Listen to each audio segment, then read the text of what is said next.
Hello dear students, मैं हूं मिथिलेश कुमार और आप सभी लोगों का स्वागत करता हूं उदित फार्मेसी के ऑनलाइन लर्निंग प्लेटफॉर्म पर। कैसे हैं आप सभी लोग?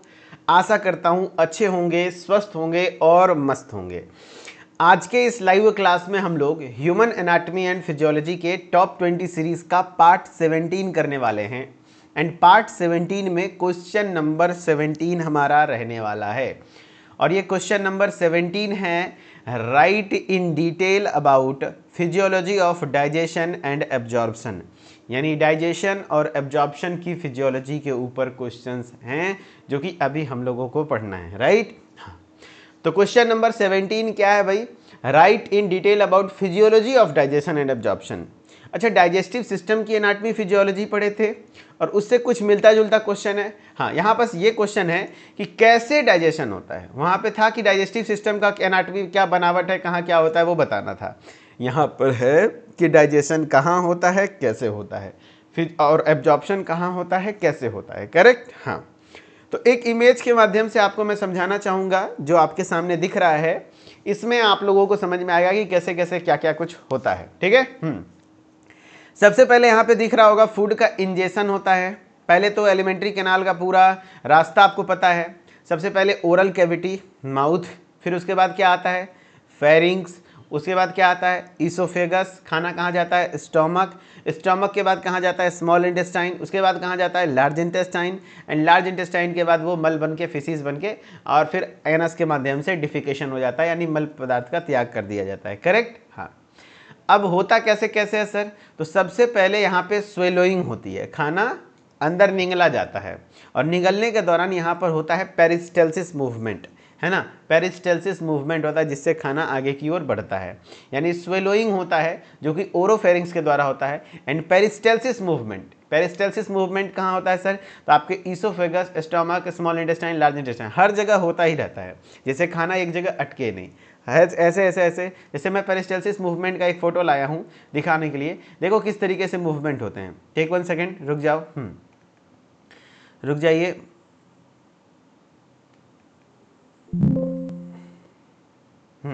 चलो, अभी मैं बता रहा था कि पेरिस्टेल्सिस मूवमेंट कैसा होता है।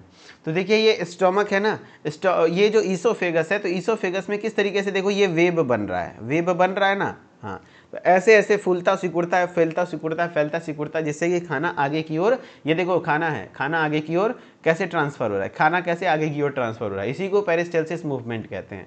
तो ये जो पेरिस्टेल्सिस मूवमेंट है ये होता है आपके पूरे एलिमेंट्री कैनाल में। करेक्ट? हाँ। ईसोफेगस से शुरू होकर के स्टोमक में स्मॉल इंटेस्टाइन, लार्ज इंटेस्टाइन होता है, ताकि फूड पार्टिकल्स अच्छे से मिक्स हो एंड उसके साथ वो और भी टूट जाए। ठीक है।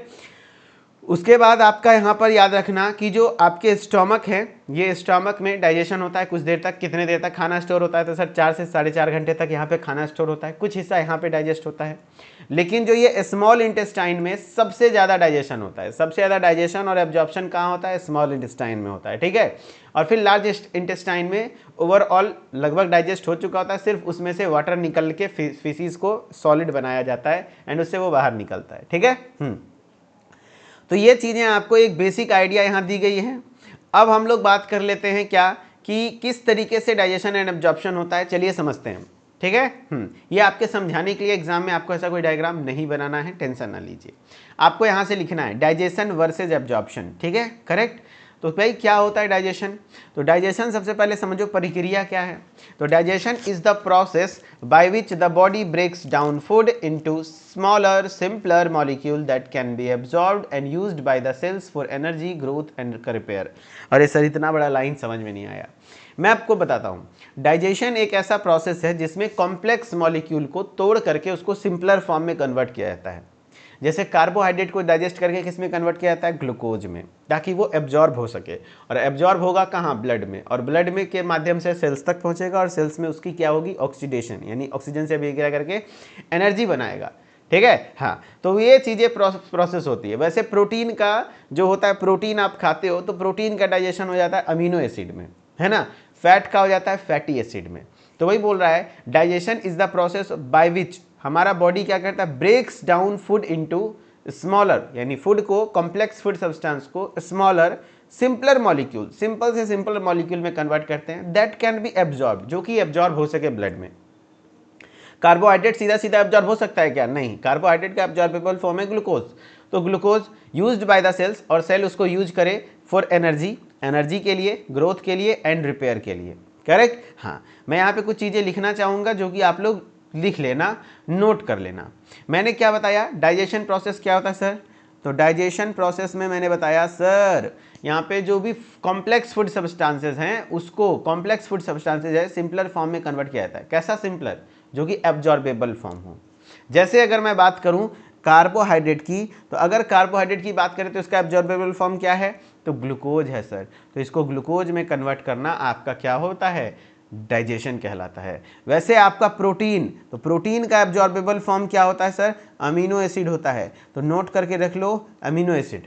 करेक्ट। वैसे फैट, फैट जो खाते हो तो फैटी एसिड में कन्वर्ट हो जाता है, तो इसके ये एब्जॉर्बेबल फॉर्म है। ठीक है। इसी को कहते हैं डाइजेशन। अब ये डाइजेशन प्रक्रिया कैसे होता है, कहाँ होता है, वो चीज़ें हम लोग पढ़ेंगे। लेकिन अब डाइजेशन जैसे हो गया, जैसे मैंने बताया कार्बोहाइड्रेट ग्लूकोज में कन्वर्ट हो गया, अब उस ग्लूकोज को ब्लड में पहुंचने की प्रक्रिया एब्जॉर्प्शन कहलाएगी। यानी एब्जॉर्प्शन क्या है sir? Absorption is the process by which the nutrients, जो भी न्यूट्रिएंट्स बना, जैसे glucose, amino acid, fatty acid, जो भी न्यूट्रिएंट्स बना, वाटर हुआ and electrolyte released during digestion, यानी डाइजेशन के दौरान जो भी रिलीज हुआ, are taken up by the cells. अब उसके सेल उसको टेक कर लिया, यानी कि ले लिया, है ना। लाइनिंग द, क्या कहते हैं, taken up by the cells lining the gastrointestinal tract and transported into the bloodstream. समझ आए बात क्यों?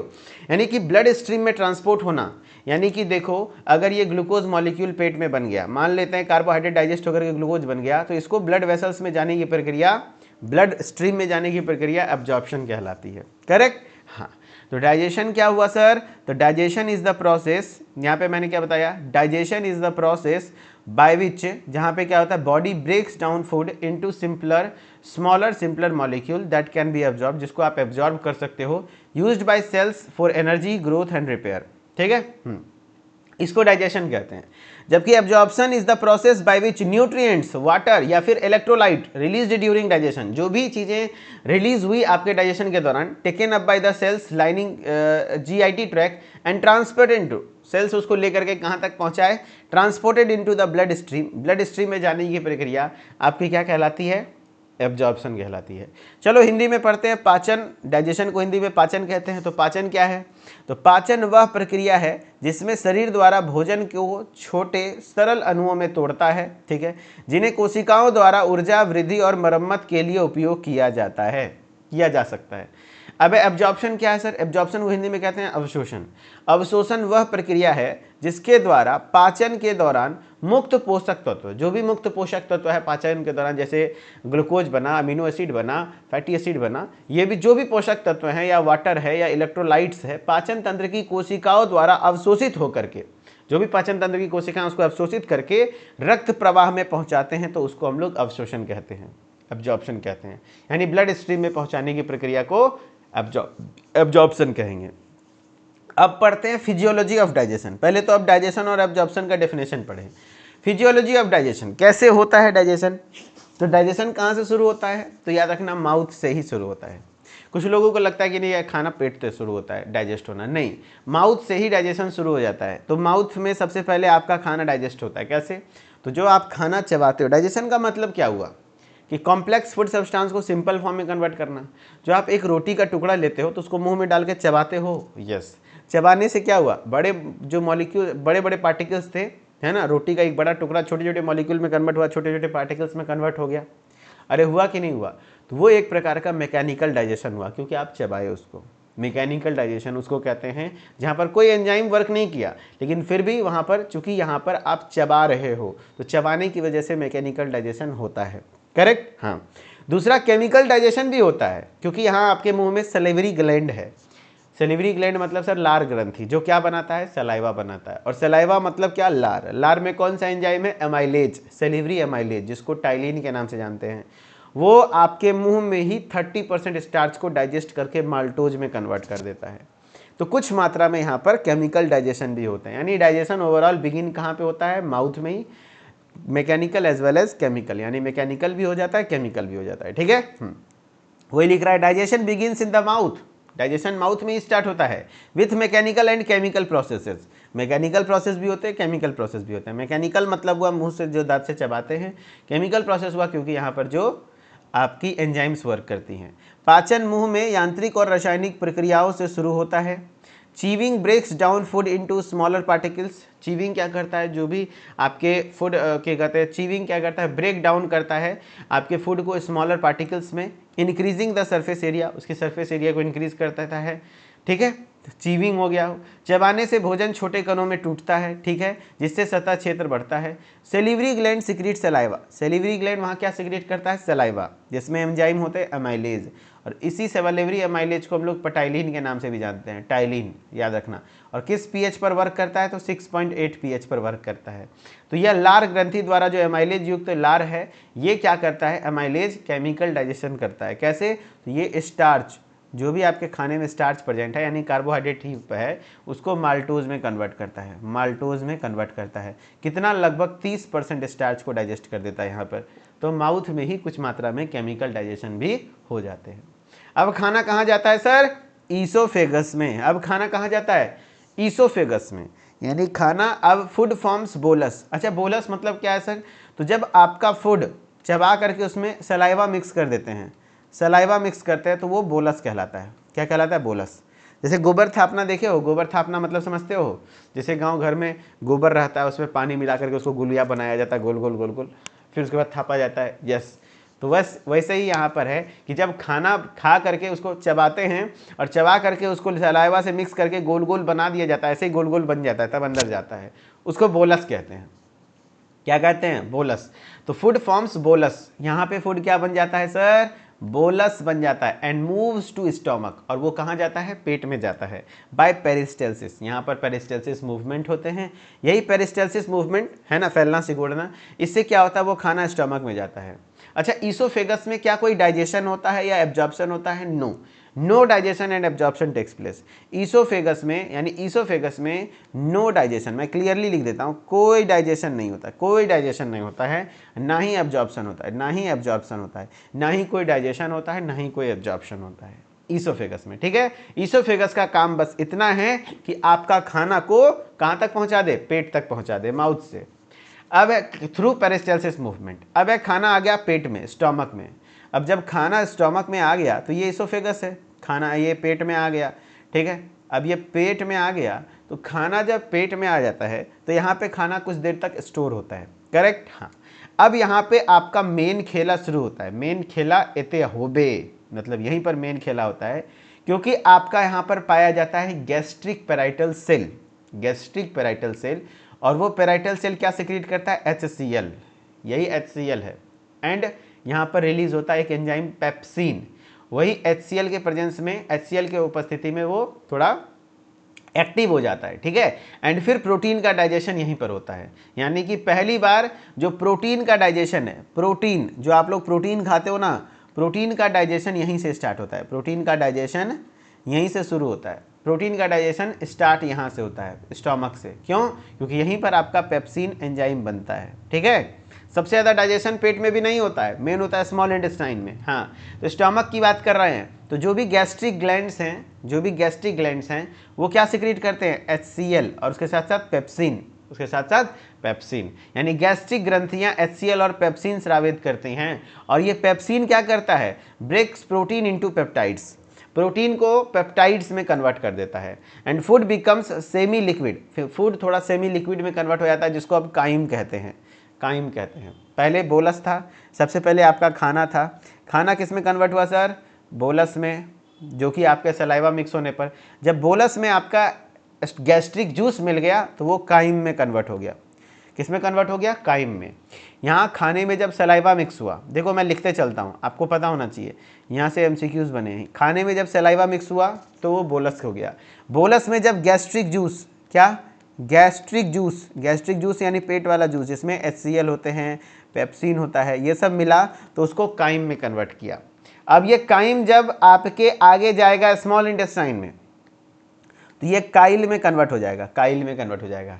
तो जब इंटेस्टिनल जूस इसमें मिल जाता है, क्या मिल जाता है, जब इसमें इंटेस्टिनल जूस है ना, इंटेस्टिनल जूस इंटेस्टिनल जूस मिल जाता है तो वो काइल में कन्वर्ट हो जाता है, एंड फिर उसके बाद काइल के बाद वो फिसीज में कन्वर्ट हो जाता है, फिसीज यानी मल, एंड फिर वो उसको एनस के द्वारा डेफिकेशन कर दिया जाता है। ठीक है, तो इस तरीके से खाने का चक्र चलता है।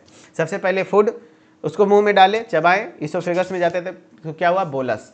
ठीक है, अब जब बोलस पेट में गया, वहाँ गैस्ट्रिक एसिड मिला तो वो काइम, एंड काइम जब आगे स्मॉल इंटेस्टाइन में गया और इंटेस्टिनल जूस वहाँ पे बहुत सारे होते हैं, वो सबसे मिला तो वो आपका किस में कन्वर्ट हो गया, काइल में, एंड काइल फिर लार्ज इंटेस्टाइन में गया, वहाँ से वाटर एब्जॉर्प्शन हो गया तो उसके बाद वो फीसिस में कन्वर्ट हो जाता है, मल में, एंड फिर मल बाहर निकल जाता है। ठीक है, तो वही बोल रहा है स्टमक में गैस्ट्रिक ग्लैंड्स होते हैं, और ये गैस्ट्रिक ग्लैंड्स क्या रिलीज करता है सर, तो ये रिलीज करता है HCl और पेप्सिन। क्या रिलीज करता है, HCl और पेप्सिन, और ये पेप्सिन प्रोटीन को डाइजेस्ट करके पेप्टाइड्स में कन्वर्ट करता है, and food becomes semi liquid, है ना। फूड क्या होता है, सेमी लिक्विड में कन्वर्ट हो जाता है, भोजन अर्ध तरल काइम में बदल जाता है। करेक्ट, हाँ। फिर है स्मॉल इंटेस्टाइन की मैं बात करता हूँ, तो primary site of digestion and absorption. अब खाना कहाँ चला जाता है, स्मॉल इंटेस्टाइन में। स्मॉल इंटेस्टाइन में सबसे ज़्यादा डाइजेशन, मैक्सिमम डाइजेशन और मैक्सिमम एब्जॉर्प्शन कहाँ होता है, तो स्मॉल इंटेस्टाइन में ही होता है। Maximum digestion and maximum absorption occurs in small intestine. यहाँ पर क्या होता है, जो भी पेनक्रियाज वगैरह हैं, secrete enzymes like lipase, amylase, protease, pancreas के जो भी एंजाइम्स हैं वो सब स्मॉल इंटेस्टाइन में पहुँचते हैं, यानी पेनक्रियाज के जो लाइपेज है, एमाइलेज है, प्रोटीएज एंजाइम स्रावित करता है। Liver produces bile for fat digestion. याद रखना, लीवर क्या बनाता है, बाइल बनाता है। लीवर क्या बनाता है, बोलो, बाइल बनाता है। लीवर क्या बनाता है, बाइल बनाता है फॉर फैट डाइजेशन। फैट के डाइजेशन के लिए क्या बनाता है, लीवर, है ना। बताओ, लीवर क्या बनाता है, बाइल बनाता है। ठीक है, तो लीवर जो है वो बाइल बनाता है फॉर फैट डाइजेशन, फैट के डाइजेशन के लिए। यकृत वसा पाचन के लिए पित्त बनाता है। Villi increases surface area for absorption, यानी आपके स्मॉल इंटेस्टाइन में यहाँ पे विलाइज होते हैं, ये देखो इस तरीके से विलाइज होते हैं, जिससे सरफेस एरिया बढ़ता है और एब्जॉर्प्शन बेहतर होती है। तो यानी याद रखना, स्मॉल इंटेस्टाइन में primary site for digestion and absorption, यानी डाइजेशन और एब्जॉर्प्शन के लिए सबसे प्राथमिक साइट है, यहीं पर मेन डाइजेशन होता है, यहीं पर मेन एब्जॉर्प्शन होता है। और जो एंजाइम्स हैं, जैसे पेनक्रियाज के कुछ एंजाइम्स हैं, जैसे लाइपेज, एमाइलेज, प्रोटीएज, ये सब यहीं पर रिलीज होते हैं, क्या होते हैं, रिलीज होते हैं और डाइजेशन में मदद करते हैं। एंड लीवर का जो बाइल है, लीवर जो बाइल बनाता है, ये बाइल भी आपके डाइजेशन के लिए यहीं पर, जो कि फैट के डाइजेशन, याद रखना, लीवर बनाता है पित्त। बाइल को लेकर के बड़ा कन्फ्यूजन होता है लोगों में। याद रखना, बाइल प्रोड्यूस कौन करता है, तो प्रोड्यूस करता है लीवर। कौन करता है, लीवर। एंड फिर स्टोर कौन करता है ना, बताओ, बाइल स्टोर कौन करता है, तो गॉल ब्लैडर। कौन करता है, गॉल ब्लैडर। कौन करता है, गॉल ब्लैडर। ठीक है, बाइल प्रोड्यूस करता है कौन, लीवर। बाइल प्रोड्यूस कौन करता है, लीवर, और बनाता कौन है, गॉल ब्लैडर। ठीक है, सॉरी, प्रोड्यूस करता है लीवर, और स्टोर कहाँ होता है, गॉल ब्लैडर में आपका स्टोर होता है। और किस चीज़ के लिए जरूरत होता है, ये फैट के डाइजेशन के लिए जरूरत होता है, फैट के डाइजेशन। ठीक है, फैट के इमल्सिफिकेशन के लिए। एंड सबसे ज़्यादा आपका डाइजेशन और एब्जॉर्प्शन यही होता है। तो मेनली डाइजेशन जो भी होना होता है स्मॉल इंटेस्टाइन तक हो जाता है, लार्ज इंटेस्टाइन में कोई डाइजेशन नहीं होता है। ठीक है, हाँ, चलो, तो अब है फिजियोलॉजी ऑफ एब्जॉर्प्शन। एब्जॉर्प्शन कहाँ से मुख्यतः शुरू होता है, तो मुख्यतः एब्जॉर्प्शन शुरू और खत्म भी स्मॉल इंटेस्टाइन में, सबसे ज़्यादा एब्जॉर्प्शन यही होते हैं। Nutrients are absorbed in duodenum and jejunum, यानी स्मॉल इंटेस्टाइन के 3 पार्ट होते हैं, पता है ना आपको, duodenum, jejunum, ileum. Duodenum, jejunum, ileum. तो मेनली आपके डुओडेनम और जेजुनम में जो भी पार्टिकल्स बने हैं, यानी कि जो भी आपके न्यूट्रिएंट्स बने हैं, उसको एब्जॉर्ब करने का काम करता है। तो पोषक तत्व डुओडेनम और जेजुनम में अवशोषित होते हैं। Sugar and amino acids enter into the blood, जो भी शुगर है या एमिनो एसिड है वो कहाँ चले जाते हैं, ब्लड में चले जाते हैं। Fat enters into the lymph system, मैंने बताया था फैट कभी भी ब्लड के द्वारा, ब्लड वेसल्स के द्वारा एब्जॉर्ब नहीं होता है। फैट लिम्फेटिक सिस्टम, यानी कि लैक्टियल्स, लिम्फेटिक वेसल्स के द्वारा एब्जॉर्ब होता है। ठीक है, फिर है लार्ज इंटेस्टाइन में क्या होता है सर, तो लार्ज इंटेस्टाइन में ओनली वाटर का एब्जॉर्प्शन होता है, यहाँ कोई डाइजेशन नहीं होता है। जो भी खाना मेन डाइजेस्ट वगैरह जो भी है सब हो गया। अब जो मल बना है, तो मल थोड़ा लिक्विड है, तो उसमें से वाटर को एब्जॉर्ब कर लेता है और इलेक्ट्रोलाइट्स को एब्जॉर्ब कर लेता है, थोड़ा बहुत विटामिन को एब्जॉर्ब कर लेता है, जिससे फॉर्म फिसीज फॉर एलिमिनेशन, जिससे फिसीज बनता है, सॉलिड फिसीज बनता है, जिससे यहीं पर सॉलिड फिसीज बनता है, यानी सॉलिड मल बनता है। ठीक है, मल बनकर उत्सर्जन करता है। अब ये लार्ज इंटेस्टाइन में यहाँ पर ओवरऑल क्या कर देता है, बाहर निकल जाते हैं फिसीज मल बन के। तो यानी आपने क्या देखा मेरे साथ, आप सभी लोग एक बार रहिए और मैं रिवीजन करवाऊंगा इसको, ठीक है। चलो भाई, मैंने क्या क्या बताया भाई, physiology of digestion and absorption में आपने क्या क्या देखा। सबसे पहले बताओ डाइजेशन क्या होता है। तो डाइजेशन में जो फूड है उसको ब्रेक डाउन करके सिंपलर और स्मॉलर मॉलिक्यूल्स में कन्वर्ट करते हैं जो कि एब्जॉर्ब हो सके, करेक्ट है ना। हाँ, एब्जॉर्प्शन क्या है सर, तो जो भी न्यूट्रिएंट्स या वाटर या इलेक्ट्रोलाइट हमें ड्यूरिंग डाइजेशन प्राप्त हुआ उसको ब्लड स्ट्रीम में पहुंचाने की प्रक्रिया क्या कहलाती है, एब्जॉर्प्शन कहलाती है। अच्छा, डाइजेशन कहाँ से शुरू होता है, तो माउथ से। डाइजेशन कहाँ से, है ना, डाइजेशन कहाँ से शुरू होता है, माउथ से। कहाँ से शुरू होता है, माउथ से डाइजेशन शुरू होता है। माउथ मतलब मुंह, ठीक है।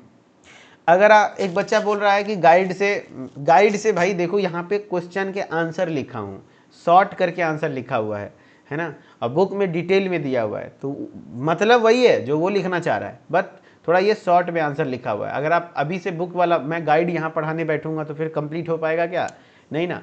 तो ये टॉप 20 का आंसर है, इसके पीडीएफ को पढ़िए, मतलब वही है, कंसेप्ट वही है, बस वो बहुत लेंदी फॉर्म में बहुत डिटेल में दिया हुआ है गाइड में, इसमें थोड़ा कम देते हैं। चलो, फिजियोलॉजी ऑफ डाइजेशन की मैं बात करता हूं तो mouth, digestion begins in the mouth, mouth में ही बिगिन होता है with mechanical and chemical processes, बहुत बढ़िया। यहीं पे chewing breaks down food into smaller particles, जिससे सरफेस एरिया बढ़ता है, मैकेनिकल और केमिकल डाइजेशन होता है। और वो यहाँ पे सेलिवरी ग्लैंड सलाइवा भी प्रोड्यूस करता है जिसमें एमाइलेज एंजाइम है जो कि स्टार्च का डाइजेशन करता है। उसके बाद खाना कहाँ पहुँचता है, ईसोफेगस में। ईसोफेगस में क्या बन जाता है, वो फूड बोलस में कन्वर्ट हो जाता है। एंड यहाँ पे कोई डाइजेशन नहीं होता है, बस पेरिस्टेल्सिस मूवमेंट के द्वारा खाना स्टोमक में पहुँचा दिया जाता है। स्टोमक में गैस्ट्रिक ग्लैंड्स हैं जो कि सिक्रीट करते हैं HCl और पेप्सिन, है ना। और ये पेप्सिन क्या करता है, ब्रेक्स करता है प्रोटीन को पेप्टाइड्स में, और food becomes semi liquid chyme. Food किस में कन्वर्ट हो जाता है, काइम में कन्वर्ट हो जाता है, ठीक है। एंड उसके बाद स्मॉल इंटेस्टाइन के लिए जो प्राइमरी साइट ऑफ डाइजेशन है, प्राइमरी साइट है वो डाइजेशन एंड एब्जॉर्प्शन है। पेनक्रियाज एंजाइम रिलीज करता है जैसे लाइपेज, एमाइलेज या प्रोटीएज। लीवर प्रोड्यूस करता है bile for digestion, fat digestion. And villi surface area बढ़ाने का काम करता है, ठीक है। एंड यहाँ पे स्मॉल इंटेस्टाइन में सबसे ज़्यादा डाइजेशन होते हैं, डोडेनम और जेजुनम में सबसे ज़्यादा एब्जॉर्प्शन भी होता है। यहाँ पर शुगर और एमिनो एसिड यहीं पर ब्लड में एंटर करते हैं, फैट्स लिम्फेटिक सिस्टम के द्वारा ब्लड में एंटर कर जाते हैं। लार्ज इंटेस्टाइन की मैं बात करूँ तो वाटर एब्जॉर्ब होता है, इलेक्ट्रोलाइट्स एंड विटामिन, एंड यहाँ पे फॉर्म्स फीसिस फॉर एलिमिनेशन, ठीक है। चलो, नहीं जी, जिसको लोगों को लग रहा है कि एग्जाम पोस्टपोन हो जाएगा, ऐसा कुछ नहीं होता, एग्जाम पोस्टपोन नहीं होगा। हाँ, एग्जाम डेट आगे पीछे 1-2 दिन आगे पीछे हो सकता है, ऐसा होता है BTUP का अक्सर, लेकिन होगा फर्स्ट वीक ऑफ मई में ही, मई के फर्स्ट वीक में हो जाएगा। सो आप लोग तैयार रहो। चलो, क्वेश्चन है, digestion is the process of absorbing nutrients, क्या न्यूट्रिएंट्स के एब्जॉर्प्शन के, नहीं ऐसा नहीं है। Breaking food into simpler molecules, yes, तो आंसर हो जाएगा बी, यानी कि फूड को सिंपलर मॉलिक्यूल में ब्रेक करना आपका डाइजेशन कहलाता है। फूड को सिंपलर मॉलिक्यूल में ब्रेक करना आपका डाइजेशन कहलाता है, करेक्ट। आंसर हो जाएगा बी। नेक्स्ट है, absorption is the process of, absorption में क्या होता है, डाइजेशन ऑफ फूड, फूड का डाइजेशन नहीं, ब्रेक डाउन ऑफ प्रोटीन नहीं, Uptake of nutrients into blood stream, yes, जो भी न्यूट्रिएंट्स हैं उसको ब्लड स्ट्रीम में अपटेक करना, ब्लड स्ट्रीम में लाना आपका एब्जॉर्प्शन कहलाता है। आंसर सी, आंसर सी हो जाएगा, correct. Enzyme present in saliva is, saliva में जो एंजाइम प्रेजेंट है उस एंजाइम का नाम क्या है, लाइपेज, पेप्सिन, अमाइलेज, ट्रिप्सिन, जवाब दो। Enzyme present in saliva, saliva में जो एंजाइम्स प्रेजेंट हैं उस एंजाइम का नाम है, सलाइवा में जो एंजाइम प्रेजेंट हैं उस एंजाइम का नाम है अमाइलेज, उस एंजाइम का नाम है अमाइलेज, करेक्ट। हाँ जी, बहुत बढ़िया, उस एंजाइम का नाम है amylase. Bile is produced bye, bile किसके द्वारा प्रोड्यूस होता है, लीवर, पेनक्रियाज, किडनी, स्टोमक। तो bile is produced bye, bile produce होता है लीवर के द्वारा, बहुत बढ़िया, बनता लीवर में है, स्टोर होता है, स्टोर होता है कहाँ, गॉल ब्लैडर में, गॉल ब्लैडर में स्टोर होता है, गॉल ब्लैडर में। Bile is produced bye,